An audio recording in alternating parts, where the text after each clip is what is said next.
Saganang mamamayan. Diskusyon ng taong bayan. Serbisyo para sa publiko. Usapang pamayanan. Saganang mamamayan. Programa para sa mamamayang Pilipino.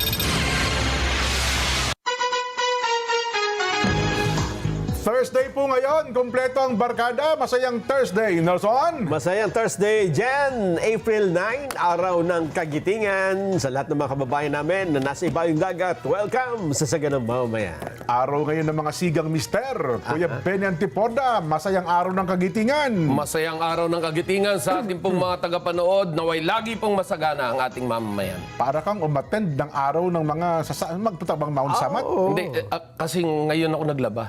Ayun, kaya pang nagbaruga. Naka-costume ako ngayon. Ayun. So, yes, ayun ang damit ng mga naglalabas sa inyo? Oo, yan ang damit. Grabe na. Kaya hindi ko na pakikita yung sa baba. Dito lang sa taas. Ngayon daw po, sabi nila, araw ng mga magigiting na mister, araw po ng mga veterano, at ang atin pong pagsaludo sa mga veteranong hanggang ngayon ay nabubuhay pa. Nason at Kuya Benny. Kapag araw ng kagitingan, Jan, Oo. Benny, di ba? May okasyon yan. At sigurado, kadalasan, pinangungunahan niya ng Pangulo ng Pilipinas. Yan! Marami naghahanap kahapon sa Pangulo. At ngayon, yun na, may public appearance sa Pangulong Bongbong. Siya ba ang nanguna sa Siya pagdiriwang? mismo. Yan o. Siya ba yan? Siya yan. Baka naman kamukha lang. Mahirap kopyahin ang mukha ng Pangulo. O, di ba? Baka may ano ba yan? Parang barong ni Kuya Benny. Ng long sleeve lang ang Pangulong Bongbong. Oo nga. Kaya doon sa mga nagpapakalat ng fake news, Yan. huwag na huwag niyong gagawin yan. Sa halip na makuha niyo ang simpatya o paniwala ng ating mga kababayan, abay, mawawalan kayo ng kredibilidad dyan. Totoong. Hanggang hindi kumpirmado, huwag niyong Huwag yung patulan niya. patulan. Meron ba na yan, counting boses, yung speech na yan? Pakinggan natin. Oo nga, Kasi syempre. Baka ibang boses. Baka AI. Yeah. Mahalaga yung mensahe niya sa araw ng kagitingan. Oo, yung mensahe. 84th, ano ba, 84th year, no? 84 na araw ng kagitingan. Tama ba? Ayun, tama nga po. Si Aber, pakinggan natin. Ang Pangulong Bongbong Marcos, buhay na buhay. Live na live ang Pangulo.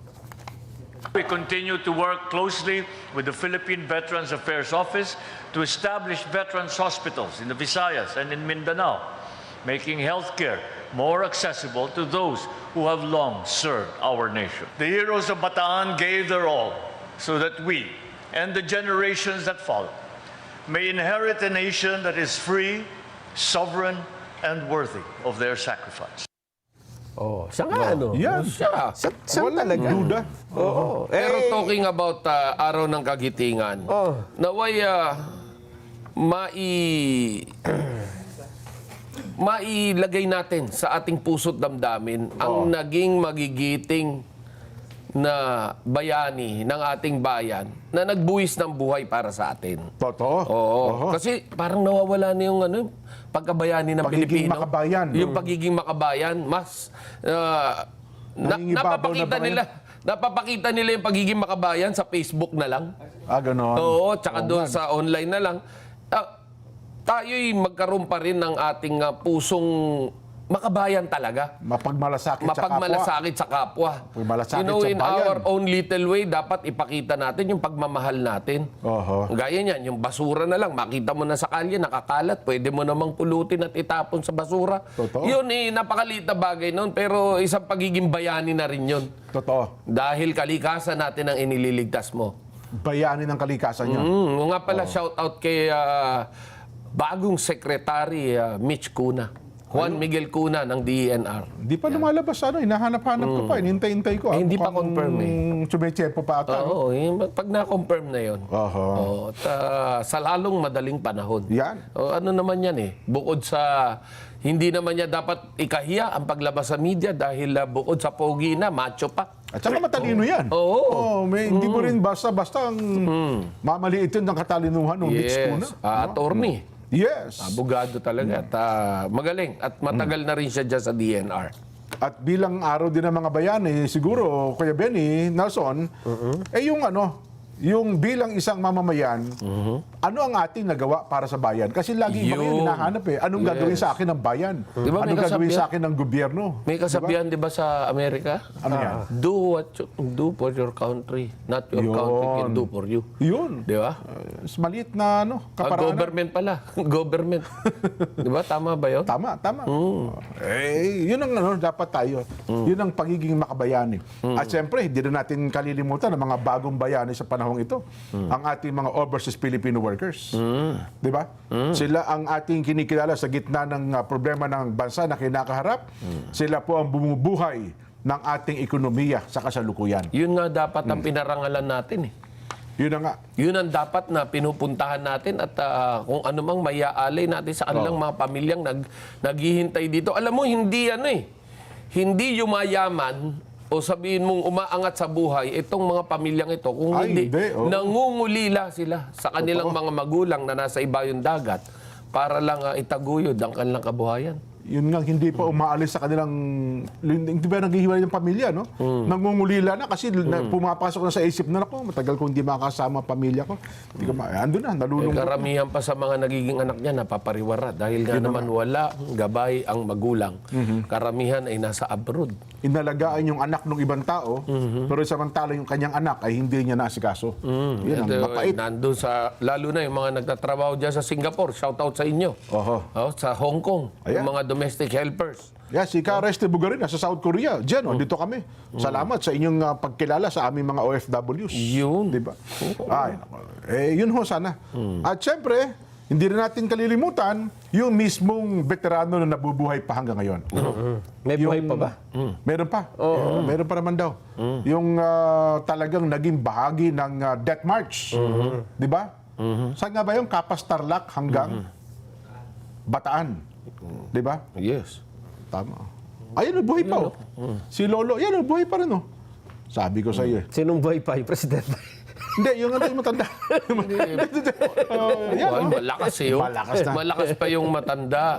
Oo, nga si Lolo. Si Lolo, malakas Yan. pa. Yan ang sinabi ng Pangulo. Yan. Magtatayo ng mga veterans clinic. Ayan. Para mapangalagaan ng kalusugan itong mga veterano. Yan, Baka yung ating Veterans Hospital dito, gumagana pa ba yan dito? Yung malapit sa may North Avenue? Meron pa nga Veterans Bank, andyan sa tabi natin. Ay, yung bangko ata, okay pa yan. Meron pang branch sa atin Yung mga ospital, ilan na lang ata sa kanila kasi bawat buwan ay nababawasan ng bilang ng mga veterano natin. Hindi naman sila dumadami, di ba? Pero, yun na nga. Sana hindi sila naaalala tuwing Araw April 9 lang lang. nakagitingan, Oo. Kundi habang sila'y nabubuhay, ay meron na talaga tayong mga programa para sa mga veterano natin. Dapat nga doon sa iksi ng panahon ng kanilang ibubuhay sa mundong ito, ay mabigyan sila ng kaligayahan o matumbasan man lang yung kanilang naging sakripisyo para sa bayan. Si Secretary Gibo Teodoro, nandun yan, ang ating nasa sa ilalim niya ang mga veterano, di ba? Yeah. Bilang Secretary ng Department of National Defense. Ayan. Ano ba naging mensahe ng Pangulo sa kanila kanina? Narinig yung binabanggit niya kanina? Nga, magtatayo doon ng mga ospital. Ospital. Para doon sa mga apo, kamag-anak. Kasi kapag sinabi natin ganyan, di ba, dapat karamay yung kanilang tagapag-alaga doon sa veterano. Di ba? May mga programa pa ba? At saka meron pa mga veterano na ngayon, meron daw bahagi sa araw talaga nung ikalawang digma, ang pandaigdig, pero hindi kinikilala, Nelson. Yung mga, ang tawag natin doon, mga hindi nakarehistro yung kanilang mga pangalan. At yung mga benepisyo na dapat ay matanggap nila, hindi tuloy nila matanggap hanggang sa kasalukuyan. Ayun. Yan ang meron nga tayong mga veterans affairs na yan. Oo. Dapat siguro naman yung, alam mo yung sa ibayong dagat, gaya ng sa Amerika na lang. Oo. Talagang special service ang mga mga servicemen nila na merong hotline, mabilis ang aksyon. Para bang yung, sige kahit nandiyan kayo sa bahay at nakaratay kayo sa kama, darating yung inyong benepisyo. Dapat ganun ang trato sa kanila. Dapat ganun. Yan po ang naging aktibidad ng Pangulo. Diyan sa Mount Samat sa bahagi po ng Bataan. Yan. Yan. Ang pangalawang Pangulo ba, meron din programa Meron din. para sa araw ng kagitingan? Meron din. Kanina may kumakalat sa internet. May pinuntahan din siya. Ganon. Sa Bataan din. Sa... Teka, titinan ko, ha? Kasi, di ba, ang sentro lagi ng ganyan, doon sa Bataan eh. Baka, di ba, Hindi, nasa Mount Samat. iba naman lugar. Mount Samat ang Pangulo, baka nasa baba naman siya ng Mount Samat. Wala ba? Hindi naman. Baka sa monumento. Baka merong gano'n. Meron ba? Meron ba tayo? Alam ko, parang may nakita ko sa online Meron kanina. Pakita nyo yung video. Para malaman natin kung saan. Kasi ang ipinakikita lang dito, yung pag-good luck daw ng pangalawang Pangulo. Oo. Diyan yan mismo. Oho. Ayun. Ang nakuha natin yung intriga. Yung aktibidad ng pangalawang Pangulo, hindi ata natin nakuha. Ano ba yung direct? Wala tayo naan? Yung official activity ng tanggapan ng pangalawang Pangulo. Ano ha? Sa araw ng kagitingan. Wala. Ang nandito sa atin, yung sinabi lang niya, good luck. Pero yun, parang ambush interview ata yun sa pangalawang Pangulo Nelson, Yun. Pero bago yun, talagang umatin sa ata sa isang hindi pagdiriwang, kundi pag-ala-ala din sa araw ng mga bayani. Alam ko, Bataan din eh. Hindi ko lang alam kung saan sa Bataan eh. Wala ba dyan? Wala. Yung good luck lang ang sinabi rito. Yan na nga, oh. Yun nga, ang nakuha natin yung intriga eh. Hindi natin nakuha yun. Baka intrigero din kayo eh. So, unahin muna natin balita bago tayo mag-intriga. Maganda naman yung good luck, di ba? Ayun, oh. Yun na. Kasi tinanong ata siya, Mukhang sinuwerte na. inambus interview ata siya ng mga reporter na nandoon at kinunan ng reaksyon ang pangalawang Pangulo tungkol doon sa napapabalita daw ng kalagayang pangkalusugan ng Pangulo. Sabi ng pangalawang Pangulo ay good luck naman sa kanya. Pero maganda naman ang naging sagot ng ating Pangulo. Oho. Iginiit na walang problema sa kanyang kalusugan sa gitna ng mga espekulasyon sa social media na mayroon siyang seryosong karamdaman. Sa one-on-one interview ni Palace Press Officer Claire Castro sa Pangulo, sinabi niyang walang dapat ipag-alala sa kanyang kalagayan. Yan, oh. Bumalik na niya siya sa regular na pag-ehersisyo I'm back, at sabi niya, no? ibang mga gawain. Oho. Ano yung ibang mga gawain? Yan yung pagpunta ng mga events. Yan. Opo, ho. Matatanda ang noong Enero na diagnose ang Pangulo ng diverticulitis Yan. o impeksyon at pamamaga sa bahagi ng bituka, ngunit hindi naman ito nakamamatay. Oho. Yun naman pala. Yun. Pwede ba natin ipakita yung interview ni Auntie Claire No? sa Pangulo?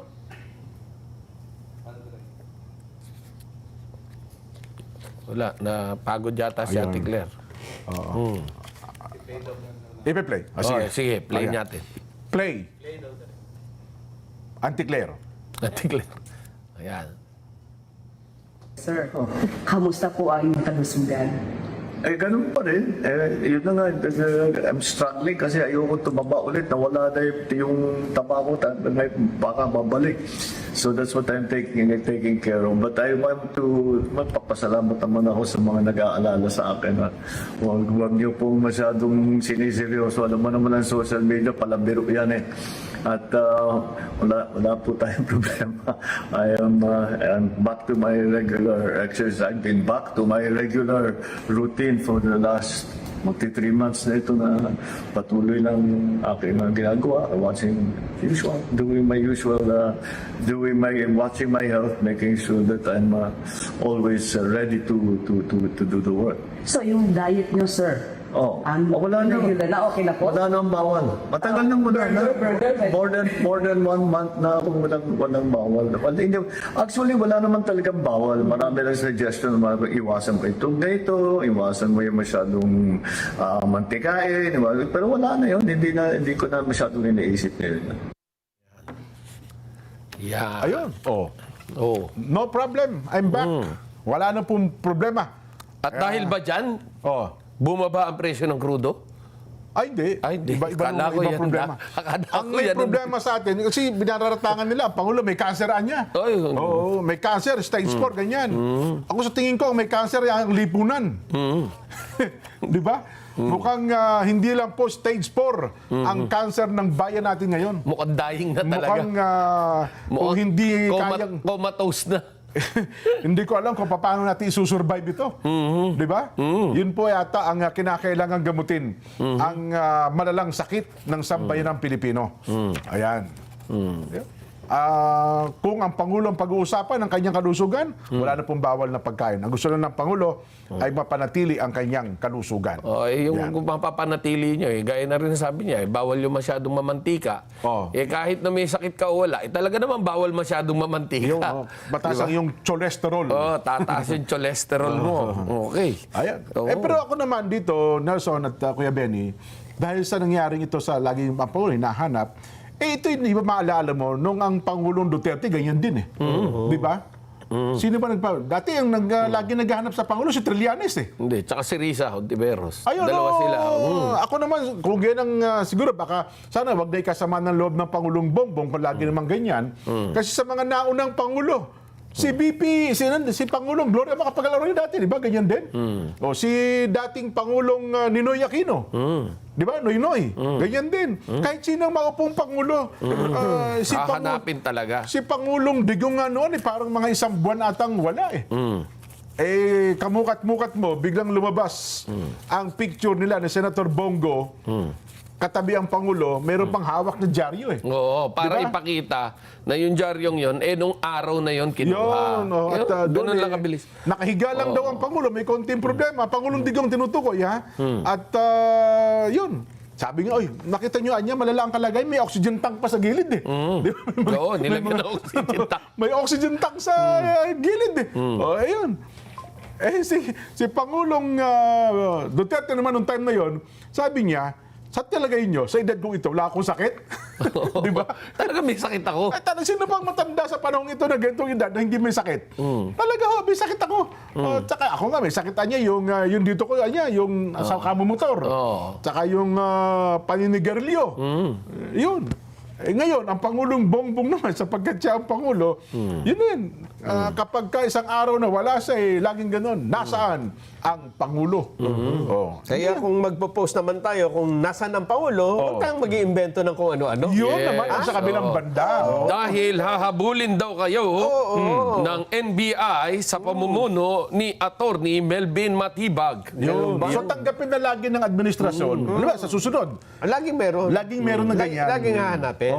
Kasi karapatan naman ng taong bayan. Nelson. Yes, nahanapin ang kanilang leader. Yun, malaman natin kung anong kalagayan ng ating leader. Yun nga. Di ba? Ang problema kasi, kung hindi mo ipinakita ang Pangulo, doon lalabas ngayon ng kung ano-anong fake news. Mga spekulasyon. At maaaring mag-imbento ng kung ano-ano. Pero nag-iimbento na kung ano-ano, may panganib ka naman dyan. Eto, ang pahayag ni PCO Secretary Dave Gomez. Ayan. Sec, ano bang gagawin pagka fake news? Makikipagsabunutan Yan. ata si Sec Dave eh. Naku po, walang mananalo. Sec Dave. Last Sunday, we issued a stern warning against anyone who would deliberately fabricate and spread fake news over the internet to advance their personal and political interests in this time of energy emergency that they will be held accountable to the full extent of the law.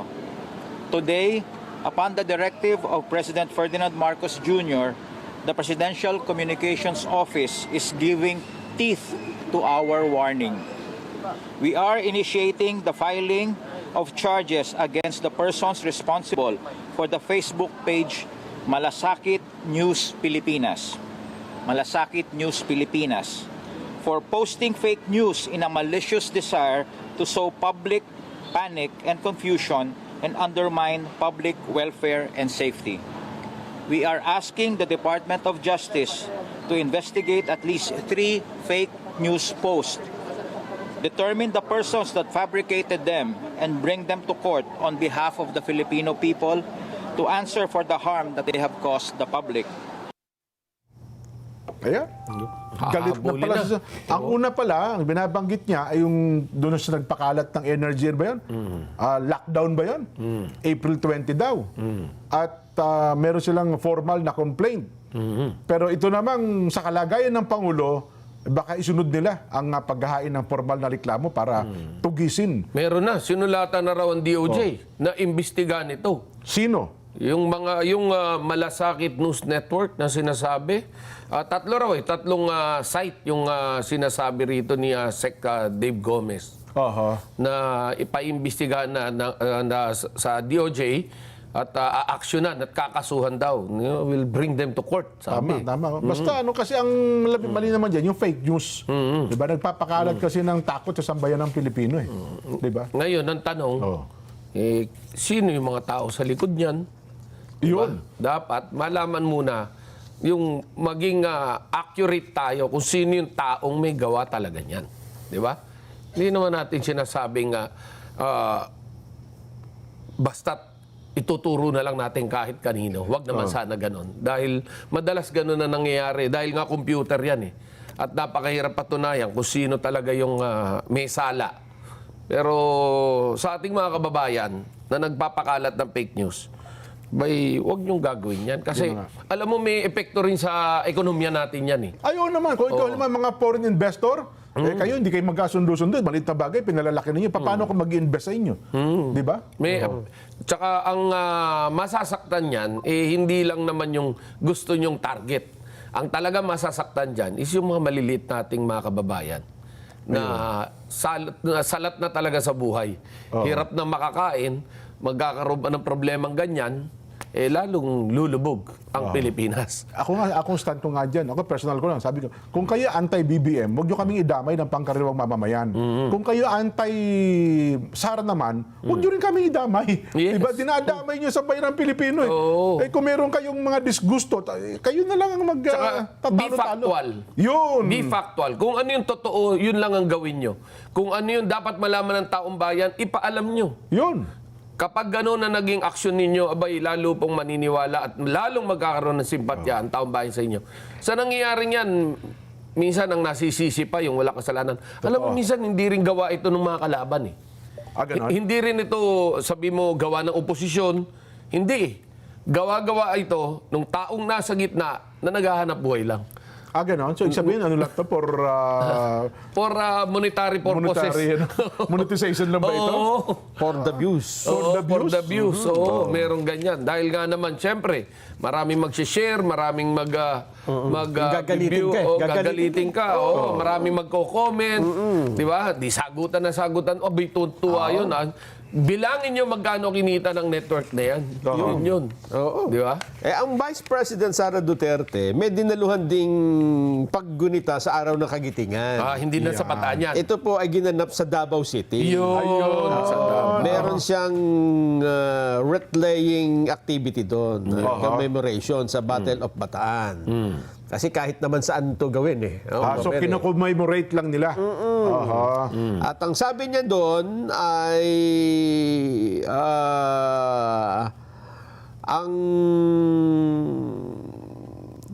ang araw ng Kagitingan ay nagpapakita ng courage. Ano ba yung courage? Ng mga veterano na protektahan ang soberenya ng Pilipinas. Yun. Katulad ng attempt ng foreign institutions to interfere with the country's justice system. Parang ang kanyang pinatutukulan dito. Ito yung mga taong merong lakas ng loob. Courage, di ba? Lakas ng loob. Lakas ng loob na Yun, tama. hadlangan ng mga pagtatangkang ganito. Katulad ng pakikialam ng mga dayuhan sa sistemang pangkatarungan ng Pilipinas. Parang ang pinatutungkulan niya dito dyan yung ICC. Pasaring naman, yung ICC. ICC pala yun. Ng mga dayuhan na ang ginawa ay pinakialaman ang justice system natin. So dapat magkaroon na tayo ng lakas ng loob na ito ay tutulan. Ganun ba ibig sabihin? Direct challenge daw po ito. Pero wala, nandun na no? Ayun. So ito pala ang ambush interview sa kanya sa isang commemoration sa Davao na pagkilala sa nangyaring death march sa Bataan Yun. sa araw ng kagitingan. Siguro, ano ba ito? Sot ba itong yung good luck na ito? Tingnan nga natin paano niya ito sinabi. Maikli lang yan Pati yung tanong. Tanong siya ng mga... Papakinggan nga natin, baka nagkamali tayo dito ha? To be sure. Anong sagot ni BP Sara? VP, may kumakalat ngayon with regards sa health ni PBBM na medyo, malugha.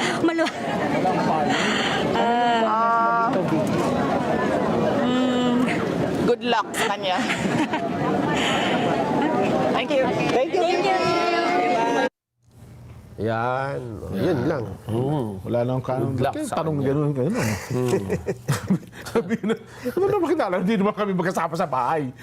Di ba? Yan ang gagamitin ni Banat by Mamya. Yung good luck. Good.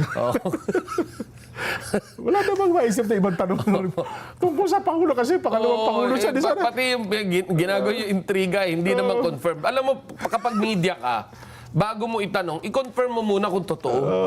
Di ba? Hindi, pinakukonfirm nung sa tinatanong Oo, siya ang tinatanong. Siya tatanungin nyo, hindi naman doktor yan. Yun na nga. Tsaka Di ba? hindi naman niya kasama. Hindi kasi rin magkasama, hindi ka nagkikita Di ba?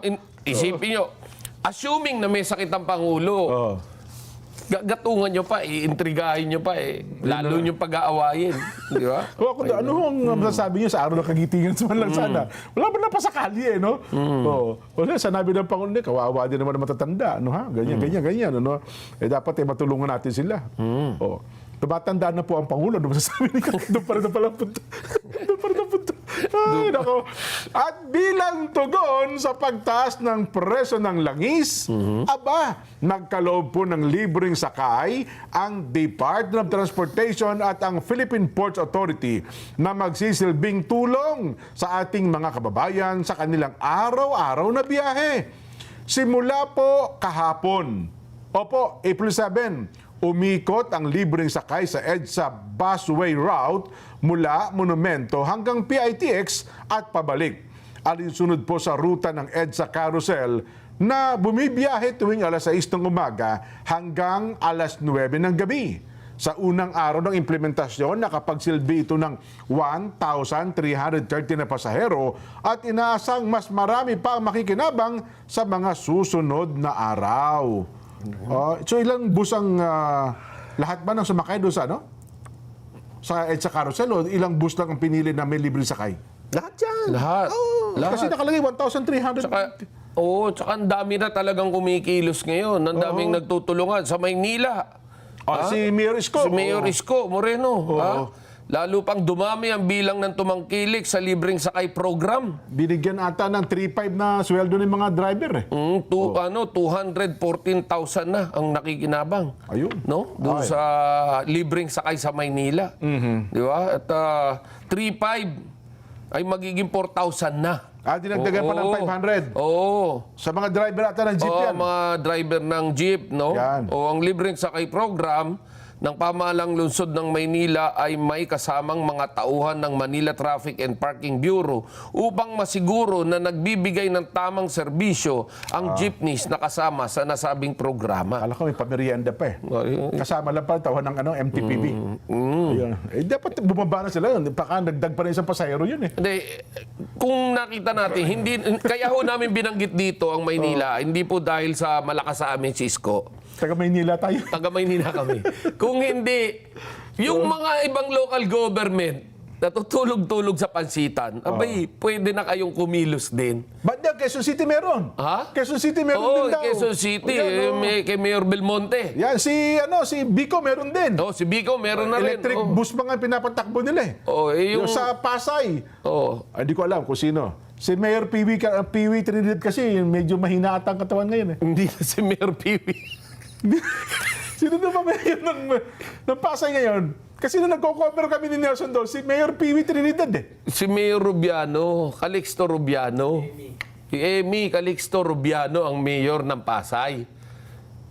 Hindi ko. Nagpalit na pala. Nagpalit na pala. Caloocan. Si Caloocan. Si Ray Malonzo. Si Karate Kid. Di ba? Oh. Hindi.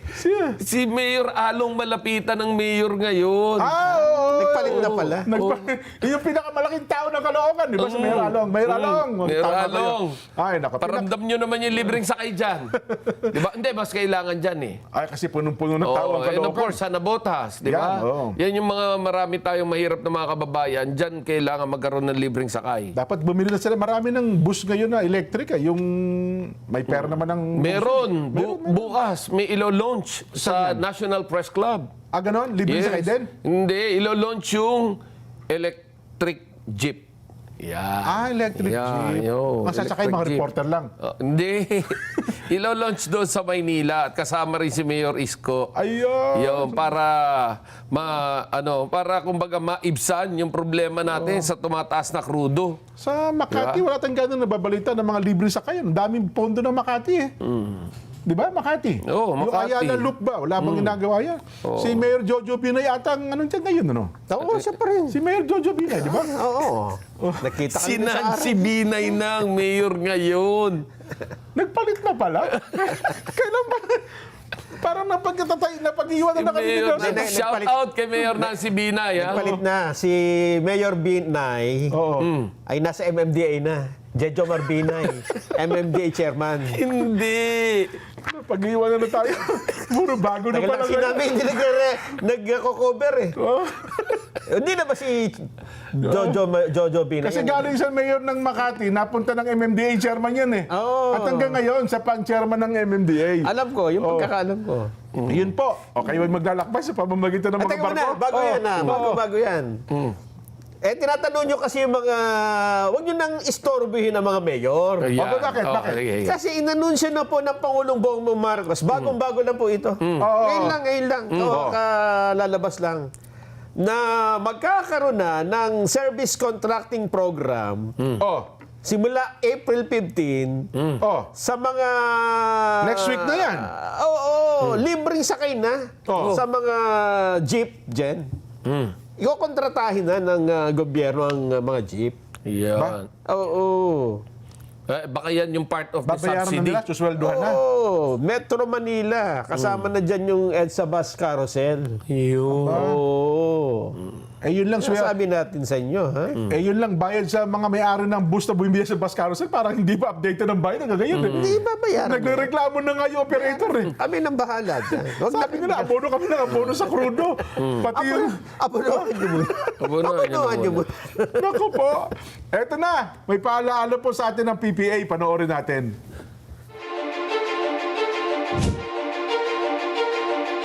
The Philippine Ports Authority, or PPA, is the nation's premier maritime agency, steering the course of progress through the archipelago's vital ports and harbors.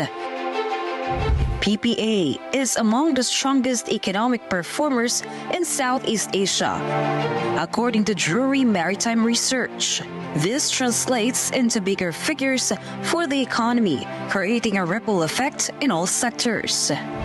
PPA's mission is to provide modern, sustainable, and resilient port infrastructure and facilities to provide responsive, reliable, and efficient port services, and to promote a regulatory framework that is transparent, fair, and relevant to the needs of all stakeholders. To keep pace with the global trends and improve operational efficiency. The PPA has implemented various technological upgrades. Mas maganda lang pong bumiyahe ngayon sa ating mga pantalan dahil nakita naman po natin mas madali na, mas convenient para sa lahat. Lahat po ito ay bahagi ng ating pagsasaayos ng ating mga pantalan para na rin po sa matagal ng hinahangad o nire-request ng mga pasahero natin na gawing mas maganda at mas kaaya-aya po yung mga pantalan natin, lalong-lalo na po yung mga terminal para po sa lahat. Legasiya po nating lahat ito na tayo ay makakaalala so many years from now na tayo po ay naging bahagi ng pagpapaunlad po dito sa pantalan. The Philippine Ports Authority stands resolute. Its mandate, vision, mission and transformative projects, setting the course for a maritime future that resonates on a global scale. Philippine Ports Authority, linking the Philippine Islands to the world.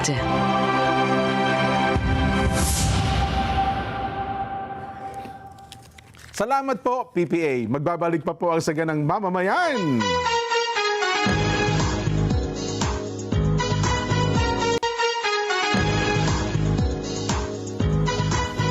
Mga kapatid, mga kabarangay, mga kasambahay, mga ka-SGM, panaloklak na. Heto na po ang panalo tip para masulit ang budget natin sa bahay. Doon na tayo sa Always Panalo. Pure gold. Ayan o, naku, napakababaho ng presyo. Very convenient sa dami ng stores nationwide at laging kompleto. At meron din pong Pure Gold mobile app. Doon sa mga ayaw lumabas, pwede ho kayo mag-order, magpa-deliver via Pure Gold Mobile. Eto pa, mahigit 50 taon na pong nagdadala ng ginhawa sa mga tahanang Pilipino. Subok sa tibay, siguradong kalidad. Kung maayos na pahinga ang usapan, iisang pangalan na mapagkakatiwalaan. Salem Bed, ang hami ng tibay. Ayan! Oy, mga taga riyan po sa Angeles, Pampanga, ang Kaabed Dula. Maraming salamat po, Maya Pagat Panapon po, at saka siyempre ang Dennis Suliman. Kuya Dennis, kamusta po kayo? Iniimbitahan tayo, Kuya Benny at Nelson. Kung may pagkakataon do kayo, maghahanda ng sinigang na buto-buto, ng pork at sisig. Ang Dennis Suliman. Wow! Oho. Pwede daw ba kayong pumunta roon? Saan sige ba yan? po. Saan ba yan? Angeles lang daw eh. Eh, malapit lang pala. Uri, di mo na, Puntahan balikan. natin. Pwede lang. O, sige, sige, sige. Puntahan natin. Opo. Salamat po. At Chuck, painit nyo na po yung kanin, ano? At nang sa ganun, malantakan na natin. Eto na ang hinihintay nyo, Teka, Benny. babati muna ako happy birthday. Sige, sige. Happy birthday kasi Meron kasi akong good news eh. hindi namin nabasa ito kahapon dahil nasira yung messenger. Ganon. Happy birthday kay Kuya Arnel Makatangay ng Rizal East. Oy, Birthday Arnel, pala kamusta kahapon, kayo? no? Oo. At kay Ka Cornelio Sebastian. At binabati rin natin ng Ka Froilan Extradition at Wayne Dais. Ayun. At dahil sa kanya nagdiriwang ng birthday, eto na ang hinihintay nyo. Ilang linggo nyo na ito hinihintay. Puro taas tayo ng produktong petrolyo. Ito na.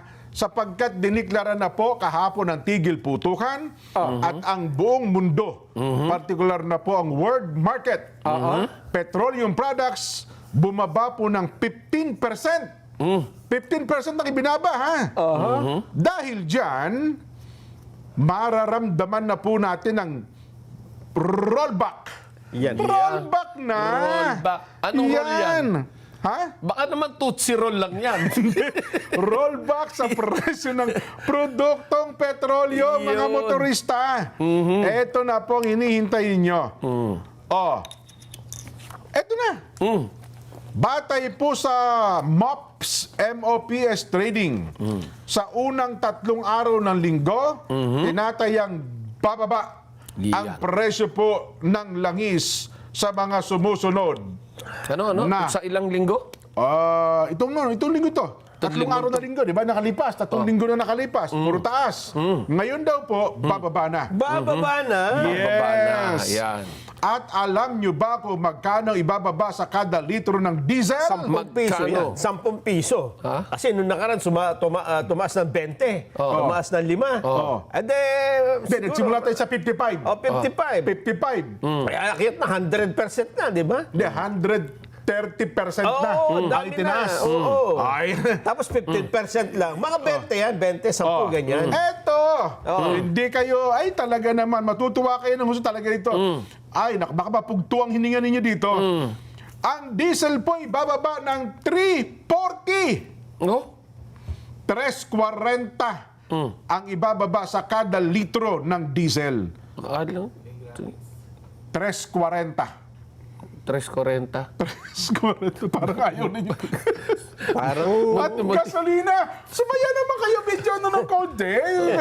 Lagyan nyo ng konti sa Gasolina! Magkano? Eto na! Ang ibababa, naku, matutuwa kayo. Mga gasoline, ang tangke ng inyo, makina ng inyong sasakyan. Bababa po ng lumalagapak na piso! Oh, Piso! piso. Pare ko. Okay na yan, kesa naman pataas, di ba? Oo. Piso po ang ibababa sa kada presyo litro ng gasolina. Pero parang kinutkot mo lang ng kaunti, no? Oh. Parang hindi mo mararamdaman ang pagbaba na yan. Sa laki ng itinaas nitong nakaraang mga linggo, Yun na nga, araw. kung susumahin mo, mula sa 55, sabi mo na 60, sabi mo na 60. Ang presyo ngayon 140 na. Oo, bali 140, 145, mayroon para 170. Wala silbi, kahit 10 piso ibaba Hindi, niyan, kung eh. piso ibababa, imagine mo sa US, dollars, ang isang barrel dati is $110, bababa ng 94, 96, Oo. ang laki ng ibinawas. Malaki nga. Almost 15% nga, Kuya Benny. Oo, almost 15%. Bakit sa atin, wala pang 1%. Ano yung binigay na halimbawa? Racket and feather. Di ba? Racket kapag kapataas, feather kapag Pagka bababa. sumasalipaw po ganyan-ganyan. bagal. Ang bagal. Shout out po kay Senator Dante Marcoleta. Natupad po ang inyong sinasabi. Tama na po ang inyong sinasabi. Racket and feather. Partida, naka-monitor pa yan, ha? Ayun na nga. Yan. Kaya, well, sabi mo nga, Nelson, mabuti na yan kaysa tumaas. Oo, mas mabuti na. Kesa tataas na naman. Yan ang nagiging ideolohiya ngayon ng ating mga kababayan. Kaya, alam mo yung naghihigpit na lang ng sinturon, nagtitiis na lang. Ayan, ayan yung bubaba. Yan, diesel, bababa ng 250 hanggang 340. Yung gasolina, piso. Piso. Grabe naman yan. Ganda, Di di ba? ba? Oo. Tapos, ang sinasabi nila, ang basehan ng presyo ng gasolina natin at crudo, base sa presyo ng world market. Yes, dikta ng world market yan. Oh, eto na, may dikta ng world market, 15%. May 15% ba yan? Ala, yan. Sa itinaas? Sa ibinaba?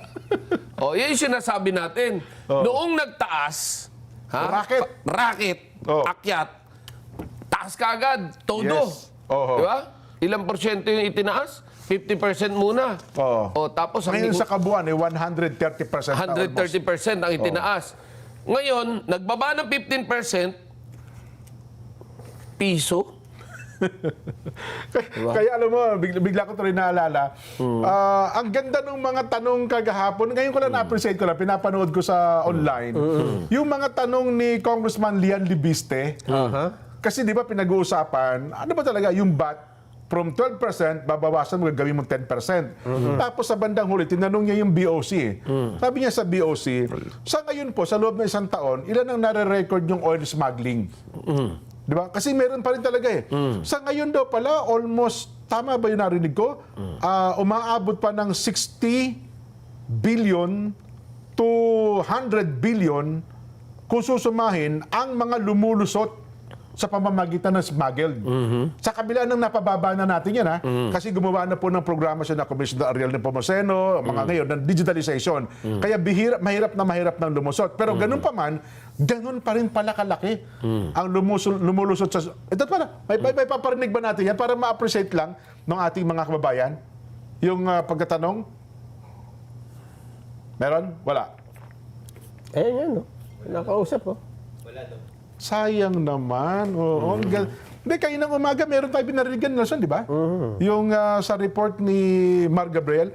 Kasi dito, ngayon lang ako nakarinig, Nelson, sa hearing, na tinatanong niya yung chairman ng Ways and Means Committee, si Chairman Miro Kimbo. Kasi gusto niyang malaman, sino ba sa kapulungan ng mga mambabatas ang ayaw bawasan ng VAT at sino daw talaga ang tumututol? Kasi, siyempre nga na, pag binawasan mo yung VAT, mababawasan din ang koleksyon. Yes. Pero ang kanya, kung babawasan mo ang koleksyon at magiging epesyente naman, ang pangungulekta mo sa customs at saka sa BIR, baka sumobra pa. Di ba may punto? Maganda yung kanyang punto eh. Babaan mo ang VAT sapagkat yung nagpapalaki sa ating mga kababayan at yung kanilang gagasusin, itataas ang purchasing power. Tama, nabawasan ang koleksyon natin. Pero ang bawi mo dyan, epesyente ang tax collection mo, epesyente ang collection mo sa BOC, aba, yun hong nawala sa VAT at kung anumang excise tax, kung suma total, sobra pa rin tayo. Yes. Baka Kung meron pa rin. talagang maging tama lang yung koleksyon natin, Oo. baka naman pwede nga naman bawasan Yun. yung isinisigil natin sa bat. Huwag mo na sabihin 100% Kuya Benny, no? O yun lang, Huwag natin 100%. mapigilan lang natin yung 50% siguro nitong smuggling. Ay, matakin Ang mo. laki ng angat. Sabihin mo ng 100 billion. Na 50% mo, meron kang 50 billion. Sabihin mo ng 50 billion na lang. Pero napakalaki pa rin ng 50 billion. Ha? 50 billion na save natin, pumasok sa kabangbayan ng ating kabangbayan natin. Eh di, malaki pa rin ang pumasok pala. Malaki. Di ba? Yes. Oh. Bakit ayaw? Yun nga ang gusto niyang tanong. Pwede ba niya magbotohan tayo dito? Sabi ni Kong Lian Para malaman. Malaman natin sino sa atin at i-publicize natin sino sa mga kasamahan nating mambabatas ito, 300 mahigit tayo, sino ang pabor at sino ang tutol na bawasan ang VAT na umiral ngayon sa ating bansa. Maganda yung puntos nung Maganda. Oh. Oh. Pero mukhang hindi pinatulan. Hindi ata pinatulan, parang Ibig sabihin noon, may kamay sa likod na nagsasabing, wag. mabubuko kami. Hindi, pero ngayon, sa lahat ng social media, mukhang piniplay itong mga punto na ito at mukhang magaling din. Sa edad na ito si Kong Lian, mukhang alam niya ang negosyo at ang pagninegosyo sa Pilipinas. Di ba? Magaling. Anyway, may abangan natin sa mga susunod na araw kung sino nga ba ang challenge doon sa mga bagay na ito. Bakit hindi lumabas ngayon yung mga nag-grandstanding, no? Pag usaping ganyan. Mira, tahimik sila. Oo. Kasi mabubuko eh. Parang sabi mo nga, mayroong pumipigil sa kanilang likuran. Itong ceasefire na to, Ayan. ano ang mangyayari? Alam mo, Sasamantalahin daw ng Pilipinas ang napagkasundo ang 2 linggong ceasefire sa pagitan ng Estados Unidos at Iran upang makapag-imbak ng karagdagang supply ng langis. Ito ang ipinahayag ni Pangulong Ferdinand Marcos Jr. kasunod ng kasunduan ng 2 bansa, kabilang ang pagbubukas ng Strait of Hormuz, kung saan nasa 20% ng supply ng langis ng mundo ang dumaraan doon. Kasama rin sa agreement ang pagpapatigil ng kampanya ng Israel sa Lebanon. Umaasa naman ang Pangulo na mapapalawig pa ng 2 linggo ang ceasefire at maging maayos ang pag-uusap ng mga bansang nagkakagulo. Maasa rin aniya ang gobyerno na unti-unti nang bababa ang presyo ng langis sa global market. Actually, ang nakikita nga natin dito talagang babaksak ang presyo ng langis na, no? Talagang babalik. Hindi naman sa normal. Totoo. Dahil gaya ng sabi ng Iran, hindi namin may babalik ang presyong pareho noon dahil sinira nyo yung mga infrastructure namin. At ganun din yung sinira ng Iran sa ibang bansa na infrastructure. Di ba? Kaya yata doon sa anong tawag doon, yung plan na hinihingi nila yung 10-point plan ng Iran na isinumite sa Estados Unidos. Na ito yung mga kondisyon namin. Kondisyon, pati ata yung compensation doon sa mga nawasak, nasira, ay dapat bayaran. Kung hindi sila i-compensate, sisingilin daw nila bawat dadaan ng Strait of Hormuz. Ayun. Yun na sinasabi nila. Pero sabi, ang kagandahan doon, ako nakita ko, sabi ni President Trump, posible na masunod nila, magawa nila ang 10-point plan na inilatag ng Iran. Kaya, ako naniniwala, sana itong 2 linggo na ceasefire, magkaroon ng positibong resulta. Yes. Talagang positibo yan. Positibo doon sa mga kaibigan daw ni Trump. Ganon? Positibo. Negosyo pa rin ba pinag-uusapan? Negosyo pa rin ang pinag-uusapan dito. Ganon? Oo. Dahil ang kumakalat na balita ngayon sa Estados Unidos ay yung tungkol sa mga stocks naman daw. Bakit? Bumbagsak, pumapalo? Na bago magkagyera, nakahanda na yung mga kaibigan daw at binili na yung mga stocks na babaksak. At ngayon, siyempre, ceasefire, taasan na yan. So, ayun na yun. Yun naman ang, alam mo, tama ka, kasi ang stocks, pinakamaganda na bumili, mga negosyante, yung bumabagsak. Yung bumabagsak. Kasi pag tumaas yan, palong-palo ka, bawing-bawi ka naman dyan. Bawing-bawi ka. Oo. Ganun pala. No? Dahil ang stocks naman doon sa mga big-time players dyan, Oo. sentimo pinag-uusapan lang. Yes. Ito, mukhang daang dolyar ang pag-uusapan dito dahil nagkagyera eh. Kasi kung halimbawang namuhunan ka at may pera ka naman, may gulo, tapos biglang bumawi, panalo ka pa rin. Panalo. Oo nga Lalo na doon sa mga may kapital. Pero di ba mahigpit din sa Amerika na nagkakaroon ng tag na manipulation? Manipulation. Di ba sa Pilipinas mayroong mga naparusahan yan? Hindi siya manipulated Oo. na gawa-gawa mo eh. Nagkagyera eh. Ganon? Oo, nagkagyera eh. At yun na nga sinasabi nila na ito raw ay umano'y Maniobra. maniobra ng mismong Pangulo ng Estados Unidos. Sana naman hindi totoo yan. Ayun. Wala, mayayari siya dyan. Oo. Baka maano na naman siya, nung tawag doon, matanggal sa pwesto na naman. Impeachment na naman yan. O yun, sa kanila. Sa American man, walang kudita eh, no? Impeachment ata ang ginagawa. Pero habang nagkakagulo tayo, pero napapansin niyo ba, Nelson, Kuya Benny, ang China tatahimik lang, pero lahat ng kalakal ngayon, China. Kotse, China. Solar, China. Lahat ng kailangan ng daigdig ngayon, puro China. Hindi kayo nagkamali tayo ng negosyo ngayon? Oo. Diba? Iba talaga. Kasi Ganon? sila, hindi nawala yung labor force nila. Hindi gaya sa Amerika, masyadong naging automatic.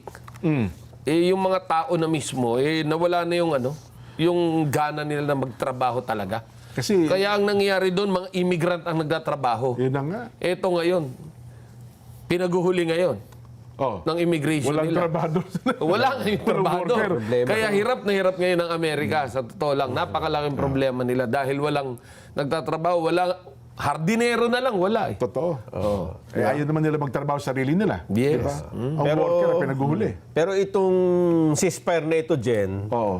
ay, di ba, 14 days ito, 2 weeks eh. 2 weeks, oo. Pero, as of now, ay lumilitaw na wala pang indikasyon na binubuksan na ang Strait of Hormuz. Ganon. Wala pa. Hindi pa ito fully reopened sa commercial traffic. Okay. At may bantas din si President Donald Trump na ire-resume niya ang military operation kung hindi magko-comply ang Iran dun sa mga napapagkasunduan. Ibig sabihin natin dito, Sa kasunduan sa ceasefire. yes, bagamat may ceasefire, anytime pwedeng pwedeng hindi matuloy ito. Ako naman, importante lang magkaroon ng usapan, no? Usapang paupo. Huwag humunang sa pamamagitan ng gera. Di ba? Ay. Pero ako lang, marami lang nakakapansin ngayon. Panahon ng pandemya, anong bansa ang kumita? China, kasi yung Diba? face mask. Lahat, face mask, lahat ng ginagawa. Pati tissue paper, muntik na magkagulo sa Amerika. Ha? Galing din China. Galing lahat China. Ngayong panahon ng gera sa gitnang silangan, mga kalakal ng China na naman, mukhang nagkakamali tayo ng inaawit at kinakampihan eh. Di ba? Dapat siguro magising na tayo sa katotohanan. Pro-China yan, pro-China. Mahirap kasi ngayon pagka kumuha ka ng kalakal, puro pro-China eh. Pero kausapin mo yung mga negosyante ngayon, lahat ng kalakal, pati maliliit na piyesa, China kinukuha eh. Ngayon, totoo yun. Diba? Oo. At hindi lang naman tayo, buong mundo. Buong mundo nga. Pati Oo. Estados Unidos. China ang supplier. Nakita mo sa kaguluhan ito, tahimik na tahimik si Putin. Si Jinping. May narinig ba tayong pahayag mula kay Xi Jinping? Sa usaping ito? Parang sinabi niya, where is Tariela? Wala, di ba? Sa kanila, tuloy lang ang buhay. Magkagulo kayo, bahala kayo sa buhay nyo. Basta kami, negosyo lang kami rito. Nakapag-ipon kasi sila dyan eh. Oo. Kumbaga sa ulan, bago pa dumating ito, naikamada May nila handa na lahat nila, na kailangan nila eh. Parang ang Iran no? Nung sabi nila tag-araw ngayon, mag-ipon tayo. Nag-ipon. Ang dami. Dami na ipon. Uulan ng missile dito. Yun, pinaulan na nila yung mga kalaban. Mas marami pala sa kanila. Ay, nako. Anyway, wag ko kayong kakalas, ha? Bakit? Magpapatuloy tayo. Mag-break muna tayo. Magbabalik pa po ang Saganang Mamamayan!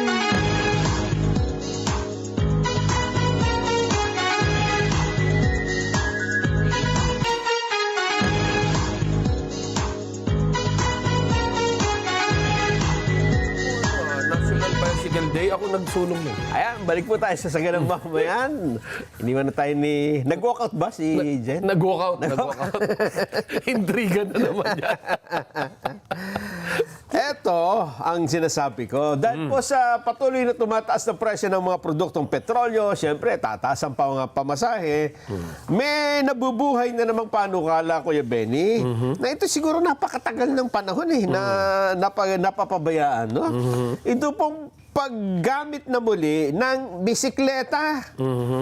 Aba panahon pa ni Apo Marcos narinig ko na ito Oo, sa ikaulad ng bayan, bisikleta kailangan, di ba? Oo, kaya yun, nakulong si Ariel Loreta. Pinagbisikleta siya roon sa Camp Aguinaldo yata yun. Pero totoo yun, na ang bisikleta ay malaking bagay sa isang bansa. Yeah. Dahil sa bukod sa libre na transportasyon, na exercise pa yung isang tao.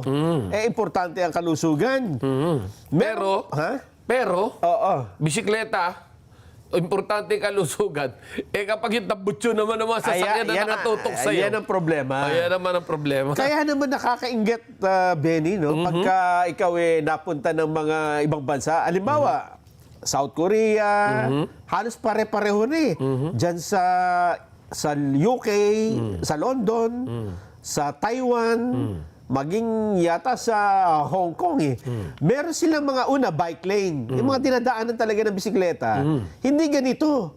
Kasi yung mga bike lane na yan, dinadaanan din ng four wheels. Delikado yan. Tsaka masakit yan, kapag nasa bike lane ka, ang napakahirap pa naman sa bisikleta yung bigla kang pepreno. Oo. Babaksa ka nun. Totoo. Ang masakit doon, biglang kumanan yung kotse na hindi man lang sumenyas, ibabanggaro sa bisikleta. Alam nyo, talagang napakasakit pa naman yung masugatang karyan. Nako, diba? Tama.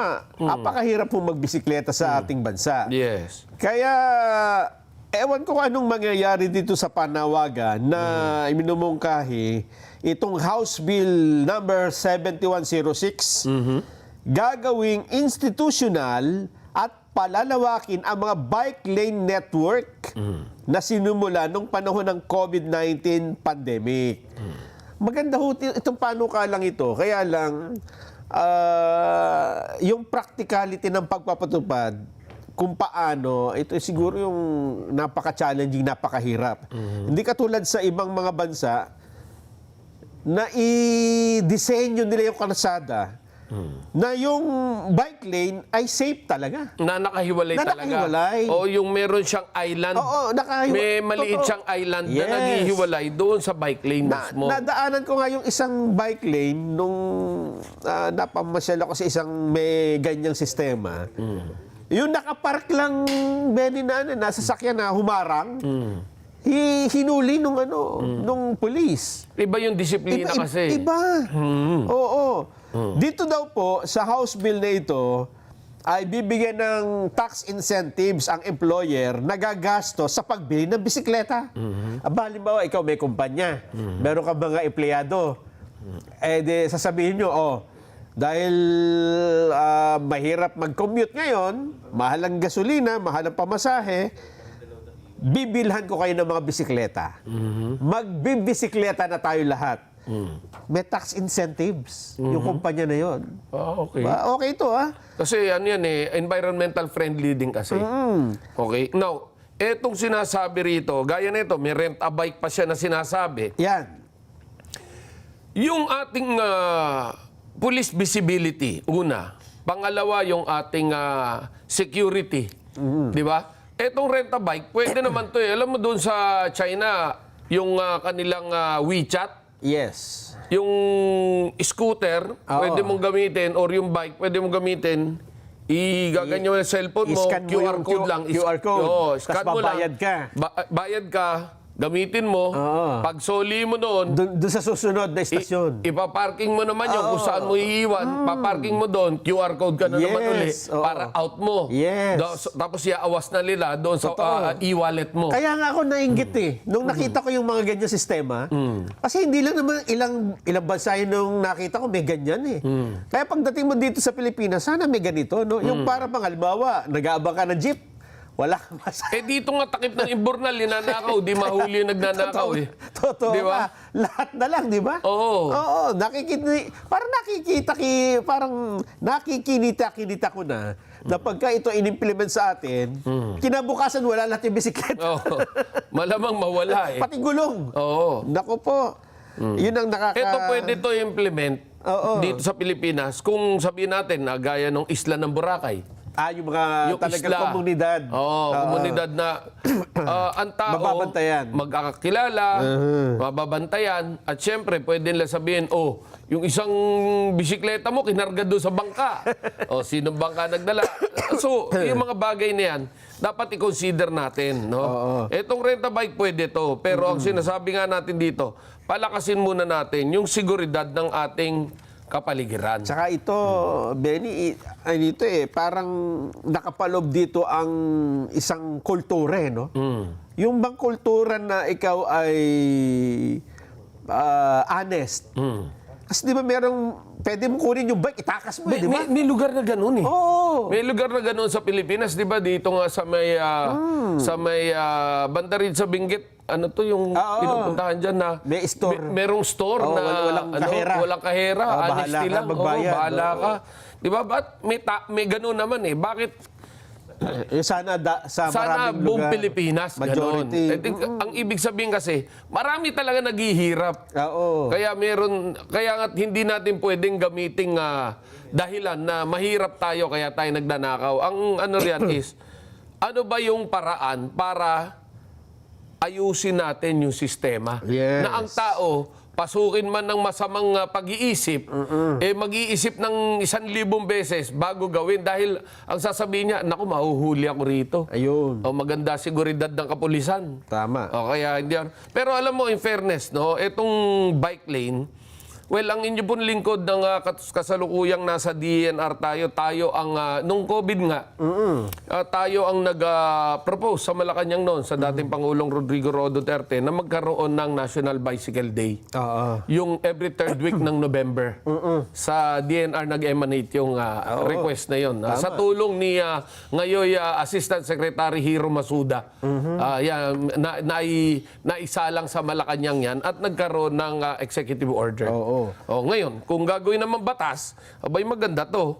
Maganda to. Yun nga lang, ang sinasabi natin dito, para hindi naman masayang yung oras sa batas na to, dapat ikumpletuhin na to. Ano yung mga suportang ibibigay sa mga bike lane na to? Magkano? Di ba? Para doon sa bike lane. Dahil hindi lang ang kapulisan ang kailangan yung dagdagan ng pondo rito, pati yung DP. Yung DPWH. Dahil yung kalye, kailangan i-develop mo rito. Hindi naman to pwede na turo ka lang ng turo, wala ka nakahandang pondo. Ide-desenyo eh. Yes. At siyempre, hindi lang ang kapulisan, pati ang ating justice system na magkakaroon tayo ng mga special courts na hindi lang man special court, kundi special office or agency na hawak nito na kapag binayolate mo to, talagang mabilis yung proseso. Di ba? Or special desk sa kapulisan natin para lang dito na walang lalabag dito sa batas na ito at masusuportahan yung mga bikers natin. At saka nabanggit mo, Benny, yung di ba? Sa ibang bansa, magbabike ka para gumanda ang kalusugan mo. Dito, pag nagbike ka, baka bukas may sakit ka sa baga. Dapat kibat nito yung modernisasyon ng transportasyon, di ba? Yes. Kasi doon sa mga bansang may bike lane, mga electric vehicle na eh. Pagka umupo ka sa bus stop at ang dami mga bus na dumadaan, hindi ho katulad dito na uubo-ubo ka eh. Doon walang usok. Kaya siguro dapat magkakakambal na batas yan eh. Sa Bicol, pwede yan. Dito kila Bakit sa Bicol? Carlito Toledana, pwede yan, yung bike lane. Dahil doon, medyo, alam mo naman, yun nga lang, highway ang bibilis. Tsaka yung kitid ng highway, baka naman abutin ka naman ng bus na ito kapag nagbisikleta ka ron. Dapat talaga ihiwalay. Kasi nakita ko niyan kasama ng di ba yung daanan ng tao? Yung pedestrian. Yun na... Yun ang Saigo. ginagawa rin bike lane. Oo, merong park doon na Huwag bike ho natin lane. maliitin ang bisikleta. Oo, Kapag oo. matulin po yung bisikleta, nakamamatay din po ng tao Masakit yan. din yan. Oo, nakamamatay din po ng tao kapag nakabanggayan. Di ba? Sa Laguna, pwede rin siguro to, kila Minerva Season. Dahil malalaki yung kalyere sa Laguna. Di ba? Yan ang sinasabi natin. Pero, again, dapat sapat yung ating pondo. Di ba? Bago nating ipasa yung ganitong batas, dapat kompletuhin natin. Kasi kung hindi naman kompleto to, ano mangyayari sa atin? Magiging batas lang to na walang ngipin. Parang mga naunang batas na naging batas na pero nandiyan na nakatiwangwang na. Gaya ngayon, yung seatbelt law nga, nakita mo. Kumbaga, naipasa nun, ngayon wala na. Doon nga sa kahit bus may seatbelt eh. Oo, dito. Pati jeep. Ngayon, tignan mo jeep ni driver kung naka-seatbelt. Hindi naman naka-seatbelt yan eh. Yung seatbelt niya andito. Patungan ng kamay. Di ba, nakita mo yung jeep ni driver kung mag-drive nga, nakatagilid. Kasi nakapatong yung kamay sa seatbelt. Kaya nga, dapat, di ba, nakasuot yung seatbelt, di ba? Yun ang sinasabi ng batas. Yes. O kaya... mga sayang, kasi itong mga batas na ito, itong mga programang ito, dapat yan way back di ba? Kasi baligtad Kung kailan kung kailan naghihingalo na tayo, tsaka mo ipapasok sabi nga nila, it's better late than never. Pero kung titingnan natin, dapat yan noong-noon pa. Diba? Nung dinedesenyo pa yung mga kalsada, dapat nilagyan mo na ng bike lane. Dapat noon pa, meron. Para hindi naging mahirap ang biyahe na itong sila Ronnie Mango papuntang Pasay City. Ayan, babike na lang Di ba? Oo, babike ka na lang. At batiin na rin natin to. Sige. Si Rosana Rosantillana, Gobro, nanonood siya kasama si Gentleman Noy at ang kanilang mga anak. Ayan. Na favorite namin ang Saganang Mamayan. Yan naman. Katotohanan lamang. Talaga naman. Lalo na kung dito si Kuya Benny. Oo. Yan, Oo. Matagal niya siya makakasama. Yes. Pinagpapauna ko na. Mukhang nagpapaalam. Magbabakasyon na naman ang ating milyonaryong magsasaka. Tagal-tagal pa naman, Next week. Tayo po ang reliever ng ating milyonaryong magsasaka. Happy 13th birthday muna kay Jed Snowy Roma Lahada. Aba, anak ni Wendy. Greetings from your mommy Wendy and daddy JR and J. Marol. Yun. Ay, happy birthday daw po kay Marie Cris Formado Bire sa Doña Faustina. Yan. Happy viewing sa Reformado family. Greetings coming from Kalinden Malasarte. Yun, happy viewing kay Ka Mark Angelo Ambanlok na palaging nanonood at nakasubaybay sa programa. Nasa New Delhi, India po siya. Ayun. Yun. Palapit ng palapit. At binabati rin natin ang mga taga Bilbao, Spain. Ayan, na bumabati rin sa atin si Kuya Patrick Millard de la Rosa. Ayun. Thank you so much po. Batiin na natin to. Ito, medyo malapit-lapit lang. Batiin natin si Eric Goyena. Ito yung mga bayani natin, mga OFW Wow. Eric Goyena ng Hong Kong. Lapit Ayun, lang. Hong Kong. Hindi Hong Kong Tea House, Hong Kong. Diyan sa Hong Kong. Diyan nakakaingit din pag pumunta ka, di ba? Maayos na maayos ang transportasyon Hindi ka maghihintay ng walang biyahe.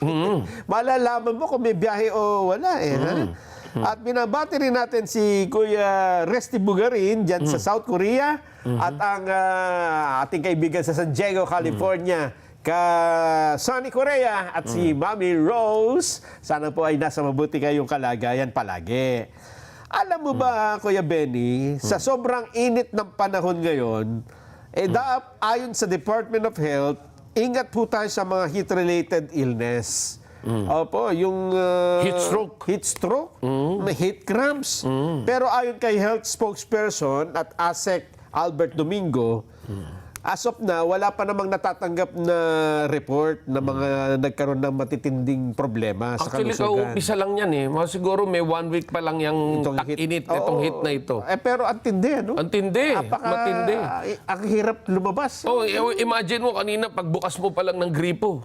Mainit. Maliligo ka. Mainit na akala mo, tubig, hot parang may water. hot water na. Oo nga. Ayan, ang mga dapat maiwasan natin at ma-prevent ay dehydration, heat stroke, at iba pang karamdaman na dulot ng mainit na panahon. Dapat din pong tiyakin na maganda dito dagdagan natin ang pag-inom ng tubig. Kasi kung dati-dati Tubig lang. Imagine mo, tubig oo. lang. Hindi yung mga colored drinks, yung sugary drinks. Baka tumaas pa yung ating blood sugar. Paalala pa niya, magsuot ng mga light colored at magagaan na damit. Huwag na kayong magja-jacket kung wala naman kayo sa aircon. Huwag magbibilad sa araw. Oh, naririnig mo yun ha, Direk Jano Selvido ha. Oo. Maliban sa heat stress, kabilang din sa mga sakit tuwing tag-init, ang sore eyes. Ay, uso rin palang sore eyes, ano? Sa tag-init yan. Food poisoning. Ito kasi naman dahil mabilis masira ang pagkain. Tigdas at rabies, maging ang influenza-like symptoms na dulot ng matinding init. Ayan, paalala po yan. Doon pala sa nabanggit natin kanina na service contracting, di ba, yung mga bumabiyahing sasakyan, hindi pala lahat libre.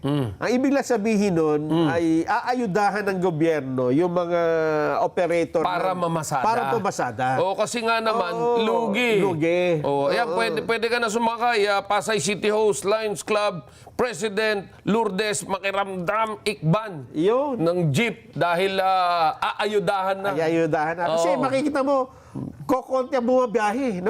Kasi yung iba, mga driver, lalo na ngayon, mainit. Di, tsaka ngayon, maluwag ang kalye ha. Oo. Kasi kokonti nga ang gusto. Hindi, gaya na rin ng sinasabi, meron talagang formula na, everything in this world has an advantage and disadvantage. Yes. Kahit tumaas yung gasolina, hindi lang disadvantage. Advantage din yan. Hindi na lumalabas yung mga... Gaganda yung traffic. Oo, gaganda. Hindi na lumalabas yung mga pa-stroll-stroll lang. Yun nga. Di ba? Oo. Kaya yun po, ha? Ang siguradong may libreng sakay ay itong EDSA Bus Carousel. Yan, libre Ayan. At yung mga select na jeepney na umiikot dyan sa mga LRT at MRT And stations. of course, yung local government support na Dapat talaga mga free shuttles. Oo. Oo. Ang problema kasi sa atin, hindi control ng gobyerno ang public transport. Oo, hindi control dahil puro pribado ito eh. Kaya kailangan talaga. Pero alam mo, yan yung power of the purse na sinasabi nila na para sa Kongreso, dapat gamitin nila yung power of the purse dito sa subsidy sa ating malaking problema sa crude at gasolina. Yun nga. Dahil kung nakinig tayo, no, na nag-electric tayo, no? Oo. Nag-electric tayo, Yung okay. matagal na programa yan, di ba? Oo, matagal na Yung programa. modernization. Hindi tayo nag-modernize. Oo. Kahit na nakinig din tayo roon, problemado rin tayo dahil ang pagbumulan din ng electric, crudo rin. Crude rin. Oo. Pero at least, hindi ganitong... Hindi ganito katindi ang Kasi ang problema masusunod natin. dito, yung may-ari ng mga oil company. di ba? Yes. Oo. Para tayong hostage ngayon. Oo. Talaga naman. Buti na lang. Mukhang marami pang kumita. Yun nga. Dito sa nangyaring ito kaysa yung di ba, naghirap ang sambayanan dahil sa nangyaring ito. Okay na. Maraming salamat Kuya Benny ha, sa lagi mong pagpapaunlak sa pagsama sa programa namin. No. Natin. Ha? Atin to eh. Atin to. So, ibig sabihin, dito o next week. Oo, dito. So, sa ating pong mga tagapanood, patuloy lang po kayong sumubaybay sa aming pong programa at tandaan po ninyo, hanggang sa susunod na Balitaktakan, Sa Ganang Mamayan, ang programang paborito ng bayan. At sa umaga, alas 5, mga balitang kumpleto, totoo. Yan po ang 100%. huwag pong magpupuyat. Bye-bye!